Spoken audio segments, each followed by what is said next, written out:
بسم اللہ الرحمن الرحیم وصلی اللہ علی النبی الکریم۔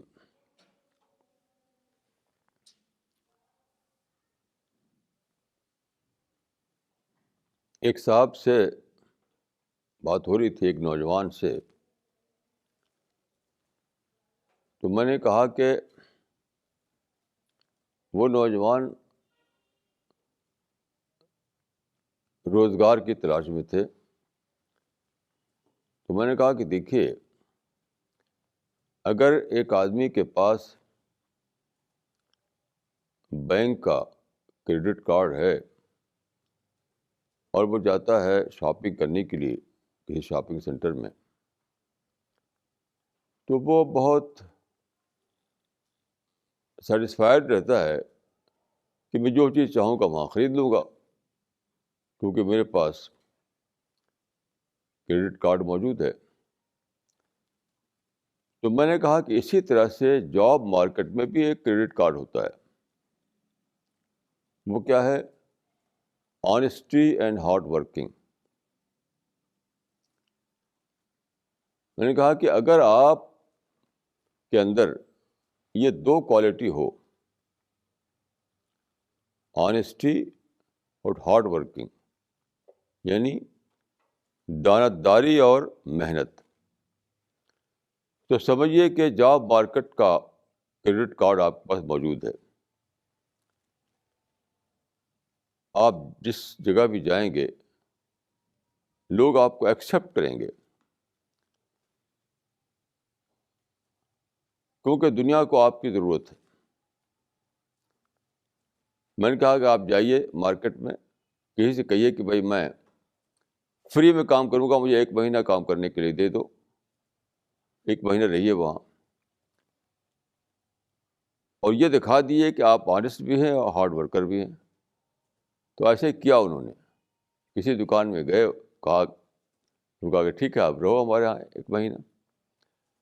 تو انہوں نے اس طرح سے کام کیا آنیسٹی کے ساتھ اور ہارڈ ورکنگ کے ساتھ کہ وہ ابھی مہینہ پورا نہیں ہوا تھا، صرف 10 دن ہوئے تھے، انہوں نے باقاعدہ رکھ لیا ان کو اور معقول سیلری ان کو لیے مقرر کر دی۔ یاد رکھیے، جس طرح سے آپ کے پاس کریڈٹ کارڈ ہو یا کیش پیمنٹ کا سامان آپ کے پاس ہو، تو آپ شاپنگ سینٹر میں جاتے ہیں بہت اطمینان کے ساتھ، جو چاہتے ہیں وہاں سے خرید لیتے ہیں۔ ایسے ہی اپنے اندر یہ دو کوالٹی پیدا کیجیے، آنیسٹی اور ہارڈ ورکنگ۔ جو کام کیجیے دل لگا کر کیجیے، جو کام کیجیے پوری محنت کے ساتھ کیجیے، بس ہر جگہ آپ وانٹڈ بن جائیں گے۔ جاب کے مارکیٹ میں آپ کو فوراً کام مل جائے گا۔ یہی ہے اپنے آپ پر بھروسہ کرنا۔ اپنے آپ پر بھروسہ کرنا جو کہا جاتا ہے، تو یہ کوئی وشفل تھنکنگ نہیں ہے، وشفل تھنکنگ نہیں ہے، ایک مسٹیریس بات بھی نہیں ہے۔ یہ سمپل سی بات ہے کہ جاب مارکیٹ میں جس چیز کی امپورٹنس ہے، جس کوالٹی کی، وہ کوالٹی اپنے اندر پیدا کر لیجیے۔ کوئی آدمی جس کو کہ کوئی بھی انسٹیٹیوشن، کوئی بھی دکاندار جس کو آدمی چاہیے، تو اس کو یہی دو چیزیں چاہیے۔ اسی کا نام ہے اپنے آپ پہ بھروسہ کرنا، یعنی اپنے اندر وہ کوالٹی پیدا کرنا جس کی امپلائر کو ضرورت ہے۔ ہر امپلائر یہی دو چیزیں چاہتا ہے، کوئی بھی امپلائر کسی بھی دنیا کے کسی بھی جگہ، کہیں بھی، کسی بھی کنٹری میں آپ ہوں، ہر امپلائر یہ چاہتا ہے کہ جس آدمی کو وہ لے اپنے کام کے لیے، وہ آنیسٹ ہو اور جو کام اس کو دیا جائے وہ محنت سے کرے۔ بس یہی ہے کامیابی کا راز۔ دیکھیے، بہت سی مسئلے ہیں، بہت سی سینگس ہیں، بہت سے مقولے ہیں جن کو ہم سنتے ہیں. یہ مقولے کیا ہیں؟ یہ ہسٹری کا تجربہ ہے. جس طرح سے لیبورٹری میں آپ ایک ایکسپریمنٹ کرتے ہیں پھر ایک رزلٹ پاتے ہیں، ایسے ہی ہسٹری میں بھی ایک ایکسپریمنٹ ہوتا رہتا ہے، وہی ڈھل جاتا ہے مقولے میں یا سیئنگ میں. جیسے ایک مقولہ ہے، نو نیوز از گڈ نیوز. میں سمجھتا ہوں کہ بہت ہی پکا مقولہ ہے. میں جب بھی کہیں باہر جاتا ہوں تو میں کہتا ہوں کہ دیکھو، میں ٹیلی فون نہیں کروں گا، میں کوئی لیٹر بھی نہیں بھیجوں گا. بس یہ سمجھ لو کہ اگر کوئی خبر نہیں آتی ہے، کوئی میسج نہیں آتا ہے تو سب کچھ ٹھیک ہے. کیونکہ اگر کوئی بات بگڑے گی تو فوراً میسج آئے گا. جب بھی کوئی بیڈ نیوز ہوتی ہے تو فوراً وہ بھیجی جاتی ہے. لیکن گڈ نیوز کو کیا بھیجنا؟ تو یہ سمجھ لینا کہ جب نیوز نہیں آ رہی ہے تو گڈ نیوز ہے. تو بیسٹ فارمولہ یہ ہے کہ نو نیوز از گڈ نیوز. اس زمانے میں سفر بہت بڑھ گیا ہے. ہر گھر میں آپ دیکھتے ہیں کہ لوگ باہر جاتے ہیں، کہیں جاب کے لیے، کہیں ایجوکیشن کے لیے، کہیں ٹورزم کے لیے. تو لوگ گھر والے پریشان رہتے ہیں کہ بھائی کوئی خبر نہیں آئی، کوئی ٹیلی فون نہیں آیا. کوئی خبر نہ آئے تو اچھی خبر ہے یہ، اس لیے پریشان ہونے کی ضرورت نہیں.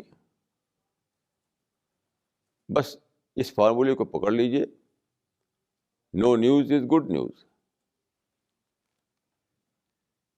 کیونکہ اگر کوئی بات بگڑے گی تو ضرور نیوز آئے گی، ضرور ٹیلی گرام آئے گا، ضرور ٹیلی فون آئے گا. تو جب میسج نہیں آیا ہے وہاں سے تو سمجھ لیے کہ سب ٹھیک ہی ٹھیک ہے. بیسٹ فارمولہ یہ ہے، بیسٹ فارمولہ ہے کہ نو نیوز از گڈ نیوز. اس زمانے میں ہر گھر کی ضرورت ہے، کیونکہ ہر گھر سے کچھ لوگ ادھر جاتے ہیں ادھر جاتے ہیں، پھر لوگ خواہ پریشان ہوتے ہیں. پریشان ہونے کی کوئی ضرورت ہی نہیں. اگر وہاں سے کوئی میسج نہیں آ رہا ہے سمجھ لیے کہ سب کچھ ٹھیک ٹھاک ہے، سب کچھ اچھا ہے. تو آج کل کی دنیا میں جب کہ سفر بہت بڑھ گیا ہے تو ہر گھر کو چاہیے کہ بس اس فارمولے کو پکڑ لے، نو نیوز از گڈ نیوز. میں نے اس کا تجربہ کیا ہے اور میں سمجھتا ہوں کہ اس سے بہتر فارمولہ اور کوئی نہیں. یہ فارمولہ بنا ہے سینکڑوں سال کے تجربے کے بعد. اس طرح کی جو مسئلیں ہوتی ہیں وہ اچانک نہیں بنتی، سینکڑوں سال کا تجربہ اس میں شامل رہتا ہے. یہ سب بہت ہی ٹیسٹڈ مقولے ہیں، ٹیسٹڈ. ڈفرینٹ سچویشن میں وہ اسٹینڈ کیے تب وہ مقولہ بن گیا. تو میں سمجھتا ہوں کہ ہر ایک کو جس کے ریلیٹیوز باہر ہیں، آج کل کے زمانے میں آپ جانتے ہیں کہ پہلے زمانے کی طرح جوائنٹ فیملی نہیں ہوا کرتی ہے، وہ تو ایگریکلچر پیریڈ میں ہوتی تھی. اب انڈسٹریل پیریڈ میں وہ بات ختم ہو گئی ہے. تو آج کل کے زمانے کے لحاظ سے یہی فارمولہ بیسٹ فارمولہ ہے کہ نو نیوز از گڈ نیوز. ایک فارمولہ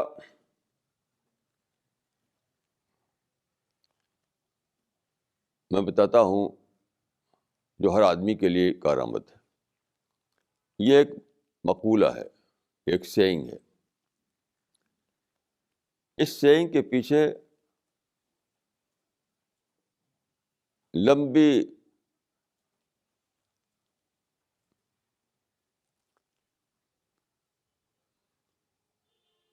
یہ مقولہ میں نے سنا تھا جب میں بچپن میں تھا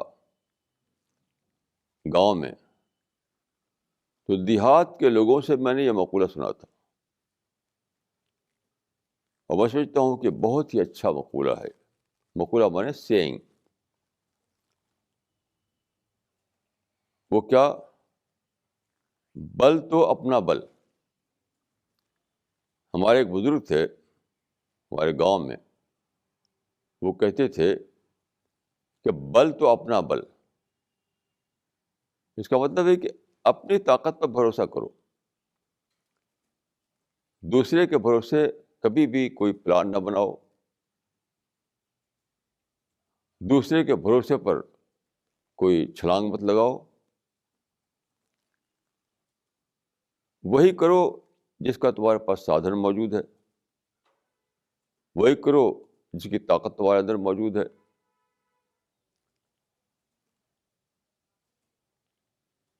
تو وہ کہا کرتے تھے کہ بل تو اپنا بل.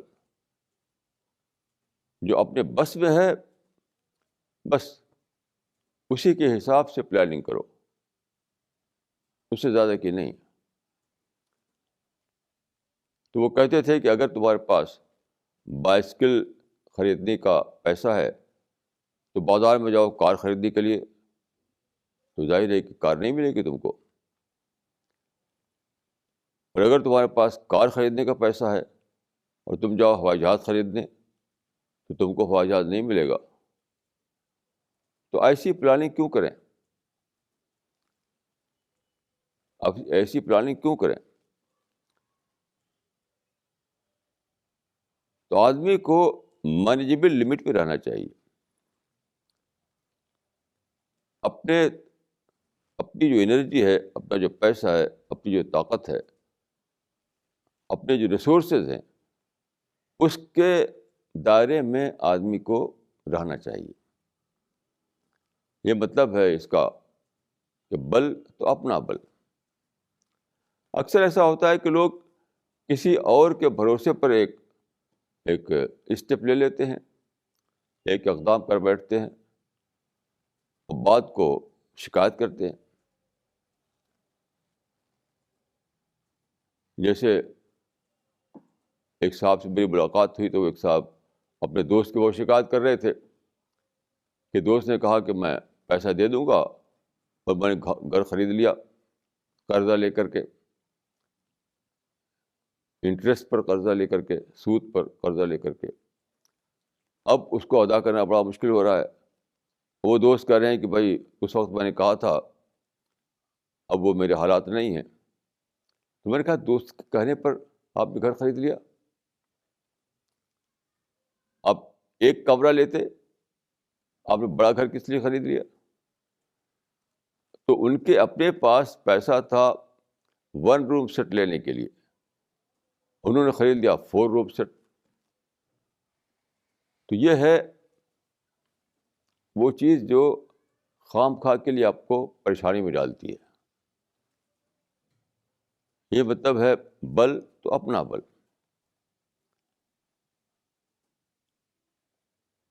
آپ یوں بھی کہہ سکتے ہیں اس بات کو کہ آدمی کو چاہیے کہ وہ اپنی مینیجیبل لمٹ پہ رہے.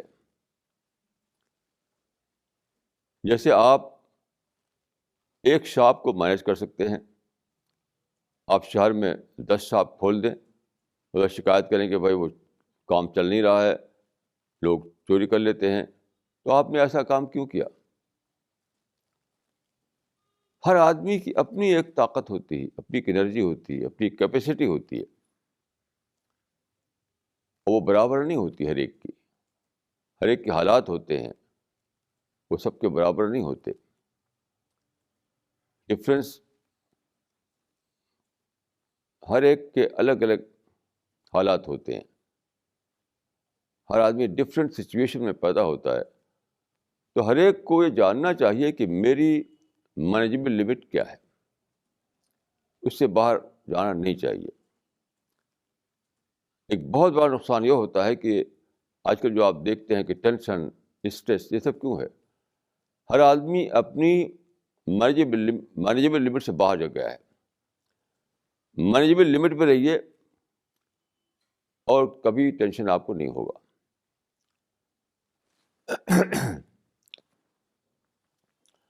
میں ریڈیو سن رہا تھا تو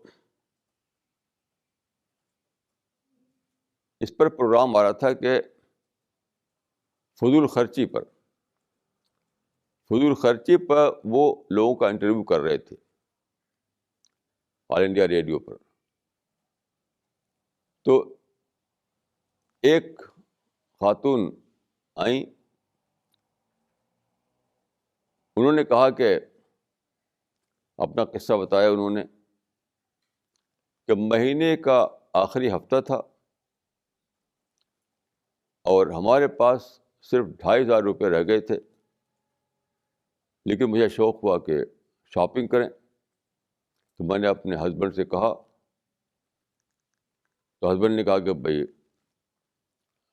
شاپنگ کرو گی اگر تو مہینے کا آخری ہفتہ باقی ہے, کیسے خرچہ چلے گا؟ تو انہوں نے کہا کہ نہیں ہم خرچ نہیں کریں گے, کچھ خریداری نہیں کریں گے, بس چلیں گے ایسے ہی دیکھ کر لوٹ آئیں گے.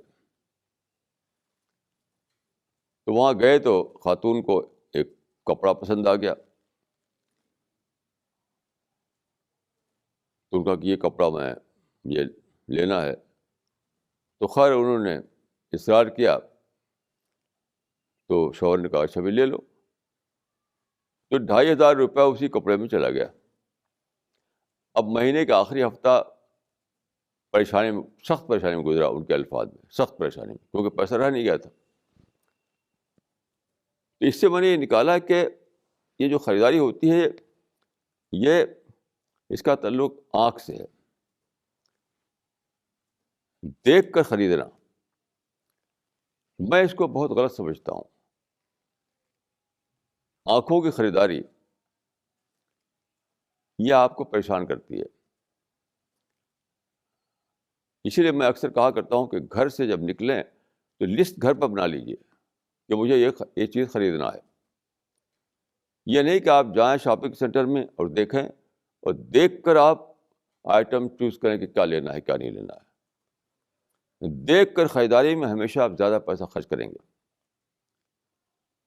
آپ گھر پر ہیں, آپ کو ضرورت ہے ایک گلاس کی, وہ لسٹ بنا لیجیے. آپ کو ضرورت ہے کسی اور چیز کی, وہ لسٹ میں لکھ لیجیے. تو لسٹ گھر پر بنائیے, دیکھ کر نہیں. جب بھی آپ شاپنگ سینٹر میں جائیں گے بغیر لسٹ کے اور دیکھ کر خریداری کریں گے تو ہمیشہ ایسا ہوگا کہ آپ زیادہ آئٹم لے لیں گے, زیادہ پیسہ خرچ کر دیں گے. تو میں سمجھتا ہوں کہ یہ بھی مینجمنٹ کا معاملہ ہے, یعنی شاپنگ مینجمنٹ. میں سمجھتا ہوں کہ مور دین 99% لوگ ہیں جو شاپنگ مینجمنٹ کو نہیں جانتے. They don't know the art of shopping management. بس چلے جائیں گے اور اس کے بعد دیکھیں گے جو اچھی لگے وہ خرید گیا, جو اچھی لگی خرید گیا. آج کل یہ ہے کہ میں کسی گھر جاتا ہوں اگر تو وہ ہر آدمی گھر ایک اسٹور والم ہوتا ہے, اسٹور سامان سے بھرا ہوا. میں لوگوں سے کہتا ہوں کہ بھئی آپ گھر بنائے اپنے لیے کہ سامان کے لیے؟ گھر جو بنائے اپنے رہنے کے لیے کہ سامان بھرنے کے لیے؟ یہ اسی لیے ہوتا ہے کہ شاپنگ سینٹر چلے گئے, دیکھ دیکھ کے خریداری کرنے لگے. ملک کے اندر تب بھی, باہر جاتے ہیں تب بھی. یہ ایک بہت ہی بری ہیبٹ ہے جو ہر ایک کو لگی ہوئی ہے, تقریباً 100% لوگوں کو, کہ دیکھ کر خریداری کرنا. بہت ہی یہ میں اس کو بہت ہی تباہی کی ہیبٹ سمجھتا ہوں. بیسٹ طریقہ یہ ہے کہ آپ گھر میں دیکھیے کہ مجھے کیا ضرورت ہے, اس کی لسٹ بنائیے, اس کی لسٹ بنا کر کے تب باہر جائیے. یہ ہے طریقہ صحیح شاپنگ کا.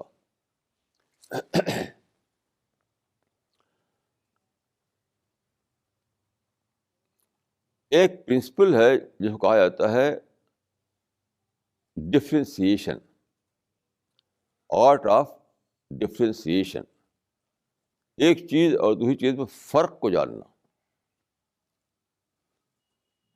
ایک چیز اور دوسری چیز میں فرق کو جاننا، یہ بہت ہی ضروری ہے. ہمارے گاؤں میں ایک تھے بہت ہی سادہ قسم کے کچھ سمپلٹن ٹائپ کے آدمی، لوگ ان کو بیوقوف بنایا کرتے تھے. ایک بار ایسا تھا کہ وہ کھڑے تھے باہر، ایک کوا اڑا ان کے اوپر سے، اڑ کے چلا گیا. تو کسی نے کہا ارے بھائی دیکھو تمہارا کوا کان لے گیا، او تمہارا کان تو کوا لے گیا. تو بہت ہی کچھ بیوقوف سے تھے وہ، کہ انہوں نے کہا کہ تمہارا کان جو ہے وہ کوا لے گیا. تو دوڑنے لگے کوے کے پیچھے، کوے کے پیچھے دوڑ رہے ہیں. تو کسی نے کہا ہے بھائی اب کان دیکھ لیا ہوتا کہ ہاں کان ہے کہ نہیں ہے. تو آپ کو فرق جاننا چاہیے اس بات میں، دو چیزوں میں فرق کو جاننا چاہیے. مثلا غصہ اور کینہ، یعنی اینگر اور میلس، اس میں فرق کو جانیے. اگر آدمی غصہ کرتا ہے تو وہ بہت ہی ٹیمپرری چیز ہوتی ہے، اس کو اگنور کر دیجیے.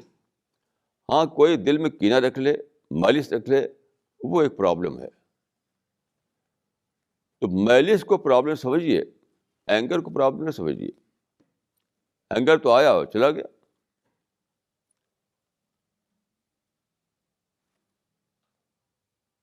تو یہ بہت ہی ضروری ہے کہ آپ ایک چیز اور دوسری چیز میں فرق کرنے کو جانیں. اکثر لوگ اس کو فرق نہیں سمجھتے. غصہ کیا تب بھی بگڑ جاتے ہیں، دیکھو ایسا کہہ دیا ویسا کہہ دیا. غصے میں کسی نے کہہ دیا ہے اگر، تو وہ کچھ بھی پرابلم نہیں ہے، کیونکہ وہ چند منٹ کے بعد ختم. لیکن اگر کوئی دل میں کینہ رکھ لیتا ہے، جس کو میلس کہا جاتا ہے، تو وہ بہت بری چیز ہے. کیوں؟ کینہ والا آدمی صبح شام آپ کے خلاف سوچے گا، وہ نیگیٹو پلاننگ کرے گا، کیسے آپ کو نقصان پہنچائے. یاد رکھیے جب بھڑک کر جب غصہ کرتا ہے آدمی، تو وہ پلاننگ نہیں کرے گا آپ کے خلاف. ہاں کسی وجہ سے کسی کو آپ کے خلاف بیلس ہو گیا، کینہ ہو گیا، حسد ہو گیا، تو وہ پلاننگ کر سکتا ہے وہ.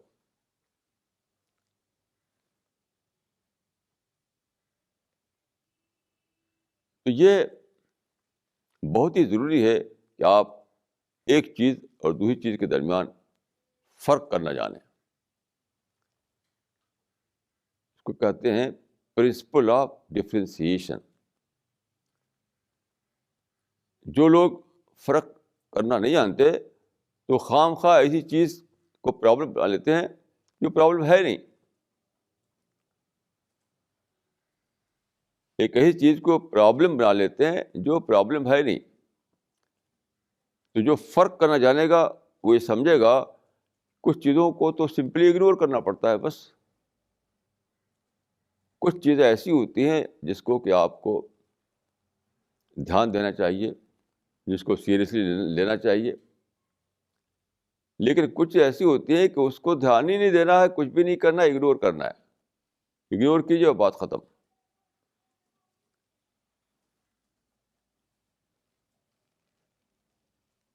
تو یہ ہے زندگی کا ایک آرٹ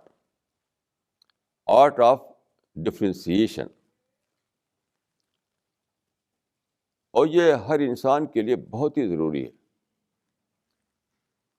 کیونکہ دنیا میں چیزیں طرح طرح کی ہوتی ہیں، ایک قسم کی تو ہوتی نہیں. تو اگر آپ فرق کرنا نہ جانیں گے تو کیا ہوگا؟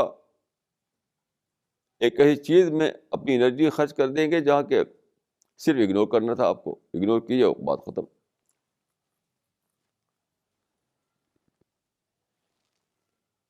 اس وجہ سے انسان کو جو چیزیں جاننا ہے اس میں سے ایک چیز یہ بھی ہے جس کو کہا جاتا ہے آرٹ آف ڈفرینسیشن.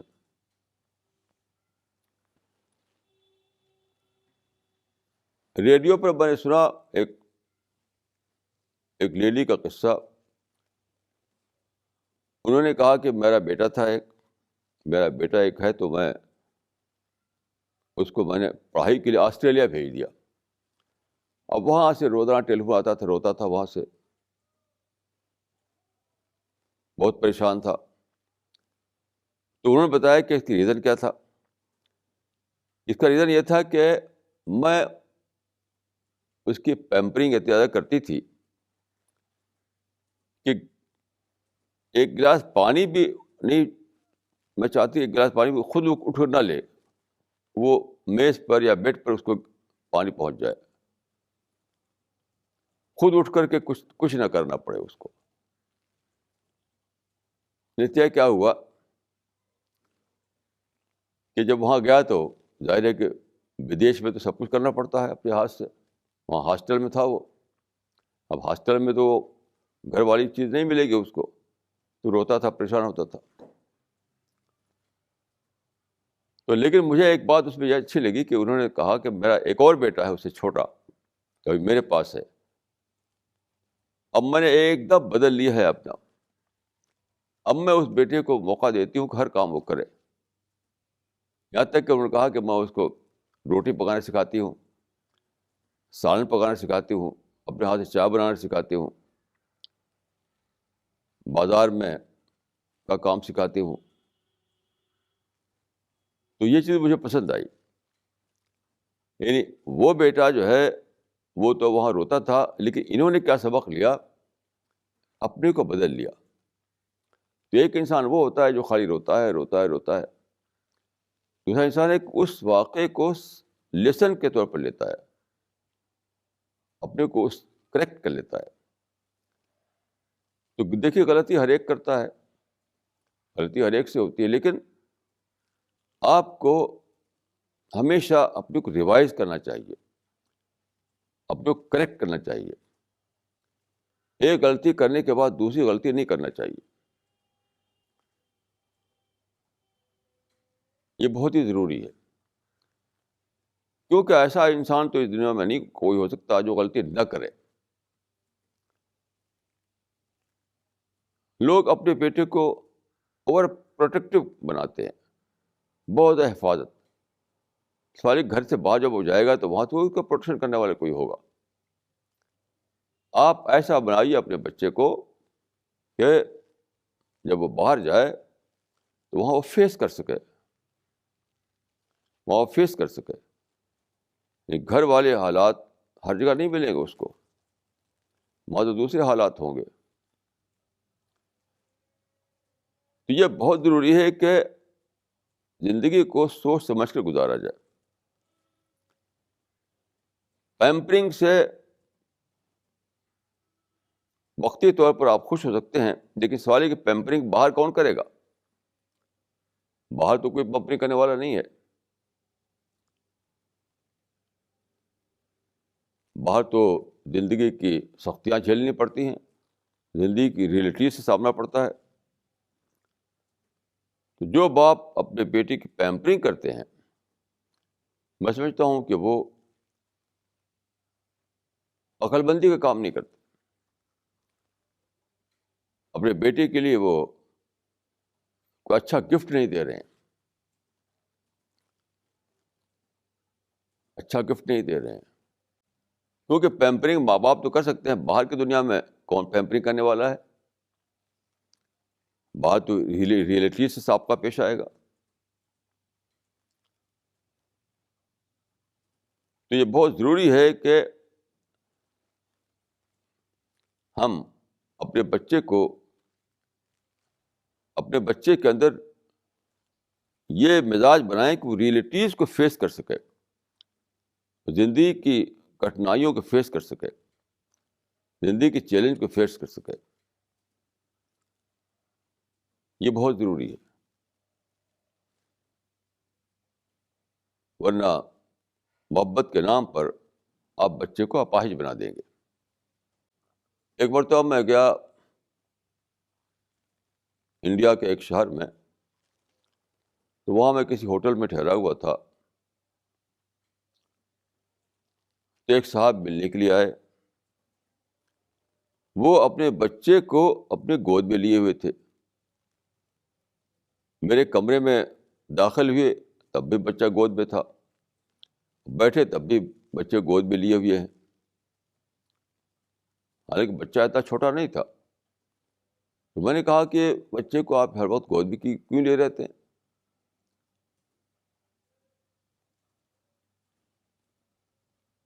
تو انہوں نے کہا کہ یہ بچہ بہت کمزور ہے. پھر میں نے پوچھا کہ آپ اس کے کون ہیں؟ انہوں نے کہا کہ میں اس کا باپ ہوں. میں نے کہا نہیں، آپ اس کے دشمن ہیں. اب وہ تو اس کو سینے سے لگائے ہوئے تھے. جب میں نے یہ کہا کہ آپ اس کے دشمن ہیں تو ان کو بڑا اچنبھا ہوا. تو میں نے کہا کہ اتاریے آپ بچے کو، اتاریے. تو خیر انہوں نے اتار دیا. جب اتارا تو بچہ دوڑنے لگا، خوب ادھر ادھر دوڑنے لگا بچہ. میں نے کہا کہ دیکھیے، آپ سمجھتے تھے کہ بچہ میرا کمزور ہے، یہاں تو بچہ دوڑ رہا ہے. تو زندگی نام ہے چیلنج کو فیس کرنے کا. زندگی ماں باپ کی گود میں نہیں گزرتی ہے. جو انسان پیدا ہوتا ہے تو کیا زندگی بھر وہ ماں باپ کی گود میں رہے گا؟ وہ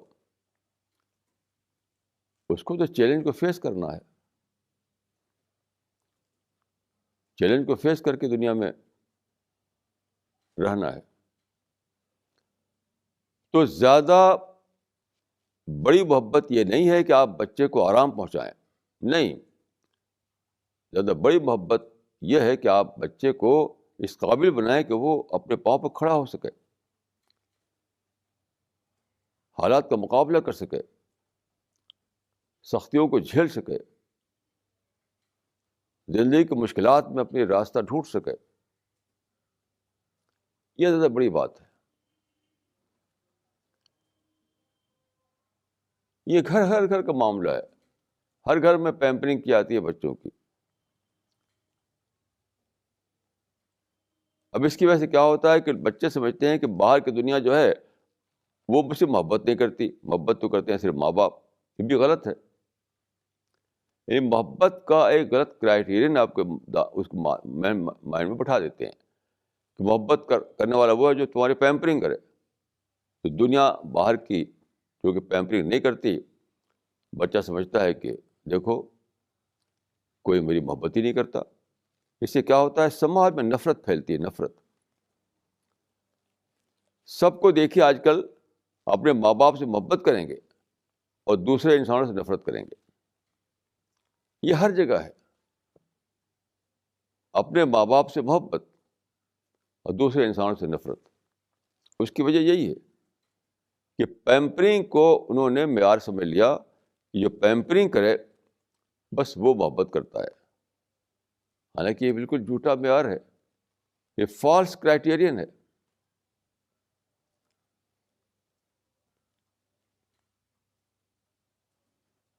تو فالس کرائیٹیرین میں کبھی نہیں جینا چاہیے آدمی کو. کبھی بھی ایسا نہیں کرنا چاہیے کہ آدمی فالس کرائیٹیرین میں جینے لگے، کیونکہ اس کا نتیجہ ہمیشہ الٹا نکلتا ہے. الٹا. یہ فالس کرائیٹیرین کون ڈالتا ہے؟ ماں باپ ڈالتے ہیں. تو سچے ماں باپ وہ ہیں جو اپنے بچوں کو ریئلٹیز کو فیس کرنا سکھائیں. ریئلٹیز کو فیس کرنا سکھائیں. زندگی کی حقیقتوں کا سامنا کرنا سکھائیں.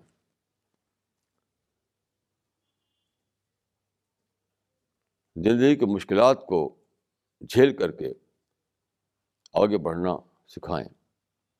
ایک نوجوان سے میری ملاقات ہوئی تو وہ امتحان میں فیل ہو گئے تھے. کسی چیز کا انہوں نے ایگزام دیا، اس میں فیل ہو گئے. اب بہت پریشان، بہت پریشان. یعنی وہ حالت تھی ان کی کہ شاید میں ڈر تھا کہ خودکشی نہ کر لیں. میں نے کہا کہ دیکھیے، آپ کی پریشانی جو ہے بیس لیس ہے. میں نے کہا کہ فارمولہ یہ ہے جو میں نے سمجھا ہے اپنے تجربے سے کہ زندگی نام ہے سیکنڈ چانس کو اویل کرنے کا.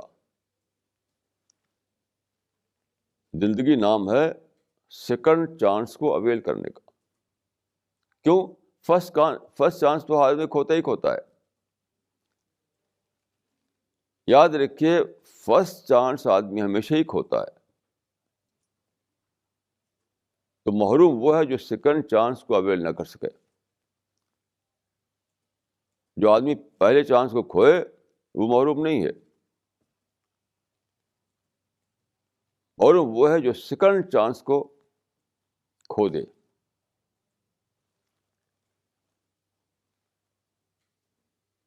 کیونکہ دنیا میں اتنا زیادہ آرٹس پیش آتے ہیں, اتنے زیادہ سیڈ ایکسپیرئنس ہوتے ہیں, ان ایکسپیکٹڈ طور پر ایسے پرابلم آتے ہیں جو آپ کی پلاننگ کو انڈو کر دیتے ہیں. لیکن تجربہ آدمی کو سکھاتا ہے. تجربہ جو ہے وہ آدمی کو سکھاتا ہے. ایک تجربہ جب ہو جاتا ہے آپ کو تو آپ زیادہ بہتر طور پر اس قابل ہو جاتے ہیں کہ زندگی کو فیس کر سکیں. تو چاہے آپ اسٹوڈنٹ ہوں اور پڑھ رہے ہوں یا آپ بزنس کر رہے ہوں, اگر ایک بار آپ کو کوئی نقصان ہو, کوئی آپ کو ہار پیش آ جائے, تو سمجھیے کہ وہ فرسٹ چانس تھا جس کو آپ نے کھویا. اور فرسٹ چانس تو ہر آدمی کھوتا ہی کھوتا ہے. اب زیادہ بہتر پلاننگ کر کے کوشش کیجیے کہ آپ سیکنڈ چانس کو نہ کھوئیں. فرسٹ چانس میں کھونا آپ کو فرسٹ چانس میں کھونے کو اس طرح لیجیے کہ وہ آپ میں ایک نیا جذبہ, نئی اسپرٹ پیدا کرے. سیکنڈ چانس کو اویل کرنے کے لیے آپ کو زیادہ وائز بنا دے, زیادہ دانشمند بنا دے.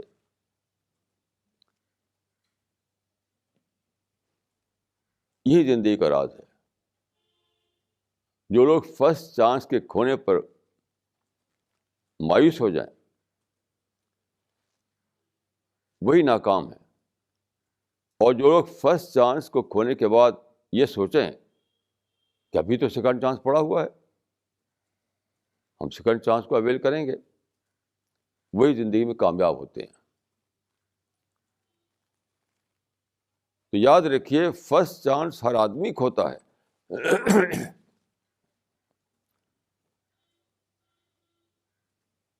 کوئی بھی آدمی شاید ایسا نہیں دنیا میں ہوگا جو فرسٹ چانس کو نہ کھویا ہو اس نے. لیکن فرسٹ چانس کھونے کے بعد جو دل برداشتہ ہو جائے, جس کا دل ٹوٹ جائے, وہی ناکام ہے. اور جو فرسٹ چانس کھونے کے بعد جس کا دل نہ ٹوٹے, نئی ہمت پیدا کرے, نئی سمجھ کے ساتھ پلاننگ کرے, اپنے پچھلے تجربے کو لے کر کے زیادہ اچھا نقشہ بنائے زندگی کا, اور پھر وہ اس قابل بنائے اپنے آپ کو کہ وہ سیکنڈ چانس کو اویل کر سکے, وہی کامیاب ہے. یہ زندگی کا راز ہے. زندگی ہماری خواہشوں پر نہیں چل رہی ہے. ہماری خواہشوں سے باہر جو لا آف نیچر ہے اس پر چل رہی ہے. تو لا آف نیچر یہی ہے. میری خواہش چاہتی ہے کہ یہ ہو, لا آف نیچر کہتا کچھ اور ہو, تو وہی ہوگا جو لا آف نیچر چاہے گا. میں نے ایک بک پڑھی. اس بک میں رائٹر نے نوبل پرائز ونرز کی اسٹڈی کی تھی. ایک خاص گروپ کی اسٹڈی کی تھی جنہوں نے نوبل پرائز حاصل کیا تھا. تو اس نے لکھا تھا کہ سب میں ایک کامن چیز میں نے یہ پائی، سب میں نے ایک چیز کامن طور پر پائی. وہ کیا؟ سب میں ایک اسپرٹ تھی، curiosity and discontent. Curiosity and discontent. تو اس نے بتایا کہ اس کی وجہ سے وہ اونچی ترقی تک پہنچ سکے. کیوں؟ کیوریاسٹی سے یہ ہوتا تھا ان کے اندر کہ ہمیشہ نئی چیز کو ڈھونڈنا، نئی چیز کو ڈسکور کرنا، نئی نئی باتوں کو معلوم کرنا. اور ڈسکنٹینٹ کا کیا فائدہ ہوتا تھا کہ کہیں وہ رکتے نہیں تھے، وہ ان کا ڈیولپمنٹ برابر جاری رہتا تھا. تو یہ دو چیز بتائی اس نے، کیوریاسٹی اینڈ ڈسکنٹینٹ. تو میں سمجھتا ہوں کہ یہ نوبل پرائز ونر کی بات نہیں ہے، یہ ہر انسان کی بات ہے. ہر انسان میں یہ صفت ہونی چاہیے، چاہے وہ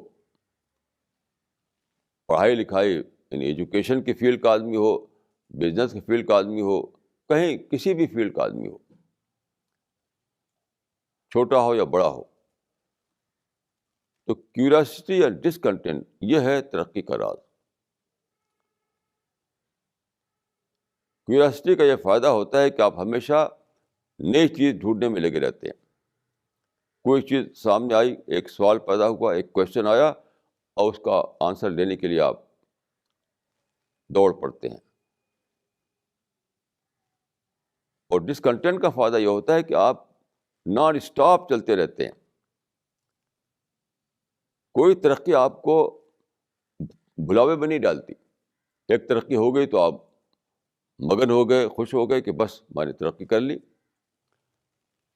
تو ڈسکنٹینٹ کا یہ فائدہ ہوتا ہے کہ کوئی ترقی ان کو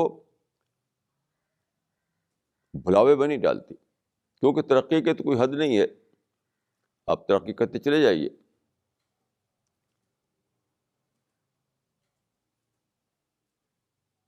تو یہ ہے دو چیزیں، کیوریاسٹی اینڈ ڈسکنٹینٹ.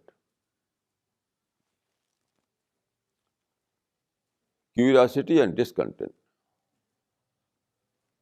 یہ ہر آدمی کے لیے ہے، چھوٹا آدمی ہو، بڑا آدمی ہو، کسی بھی فیلڈ کا ہو.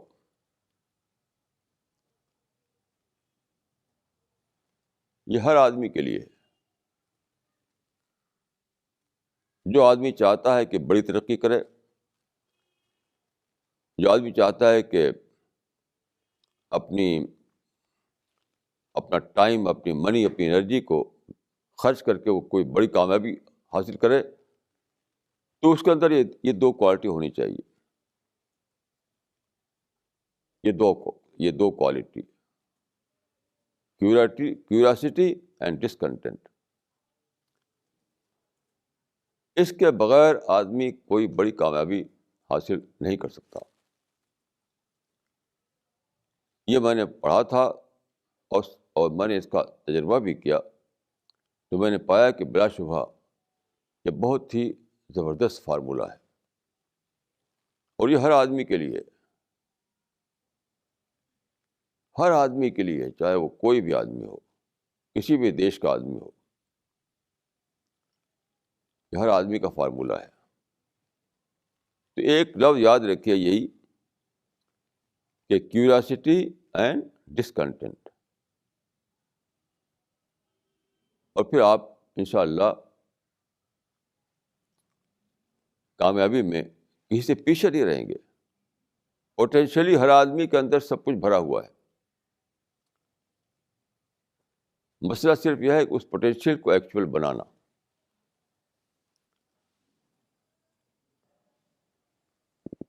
ہر آدمی ترقی کر سکتا ہے بشرطے کہ ترقی کے اصول کو وہ اپنائے.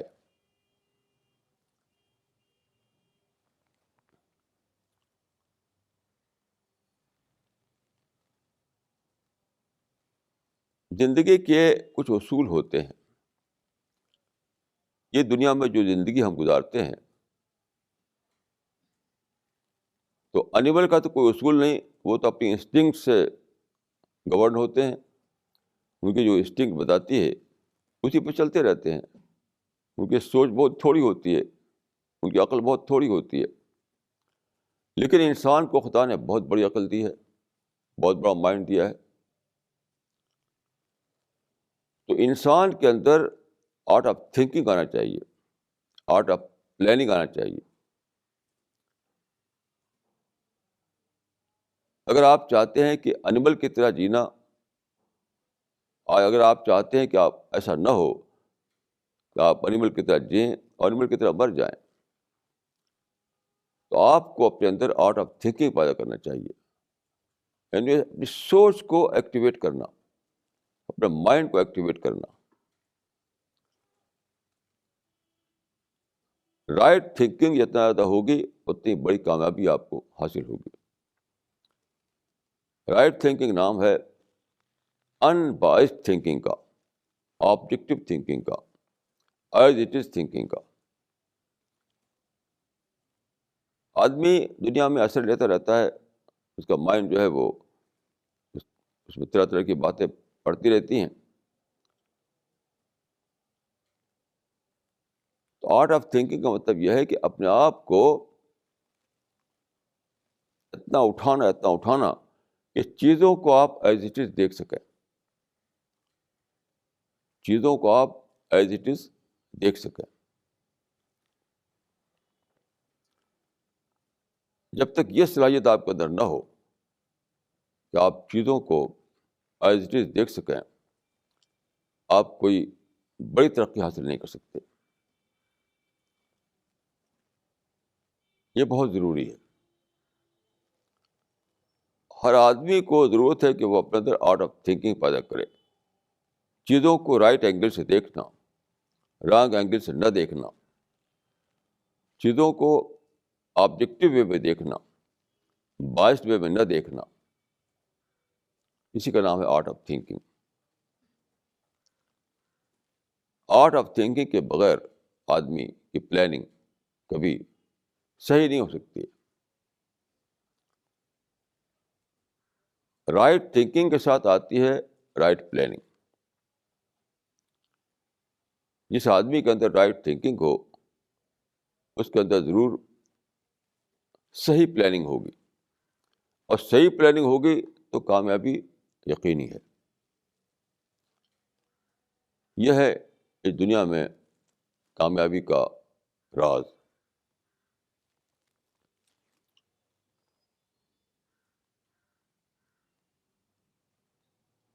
رائٹ تھنکنگ اور کامیابی دونوں ایک دوسرے کے ساتھ جڑے ہوئے ہیں.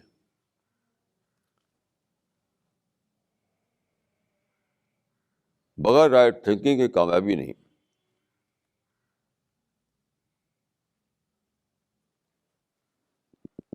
یہ آدمی کو جاننا چاہیے کہ وہ انیمل کی طرح دنیا میں نہیں رہ سکتا. اس کو سوچ کر رہنا ہے, عقل کو استعمال کر کے رہنا ہے. عقل کو صحیح طور پر استعمال کرنے کا نام ہے آرٹ آف رائٹ تھنکنگ.